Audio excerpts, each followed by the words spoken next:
po mga katangian, sir, nakita niyo po sa kanya? Para sa akin, totoo. Napakatotoong tao.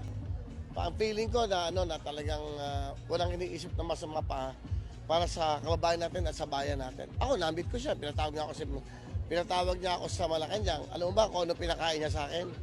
Isang okra, isang sitaw, at isang talong. Gulay. Gulay at merong isda.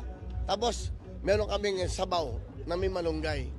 Sabi niya, ayaw niya na kumakain ng steak sa Malacanang dahil masyadong mahal. Sinabi niya sa akin yan. Totoo yun.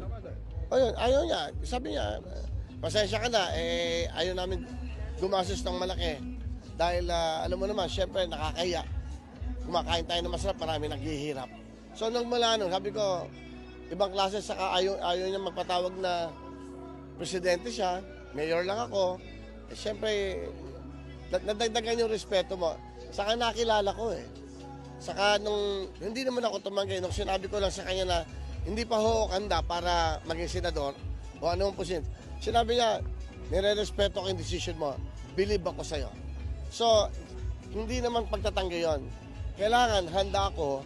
Kung kayong wawawin, handa ako Kasi ito yung alam kong trabaho Nung naging drummer ako, handa ako. Nag-ensayo ako mag-drums. Yung tatakbo ka ng isang posisyon sa gobyerno, dapat handang-handa ka. Isip mo, puso mo, at walang bahid na gagawa ka ng hindi maganda. Last sir, mensahe mo sa mga supporters. Importante yun. Hindi lang sa supporters. Kahit hindi sa supporters. Bansa natin to Diba? Ang sarap ng mga Pilipino. Nagkakaisa, nagmamahalan. Kaya lang, pag nahaluan na ng politika, nag-iiba na kanya-kanyang opinion. Napakasarap ng tayong lahat. Umangat na magkakasama.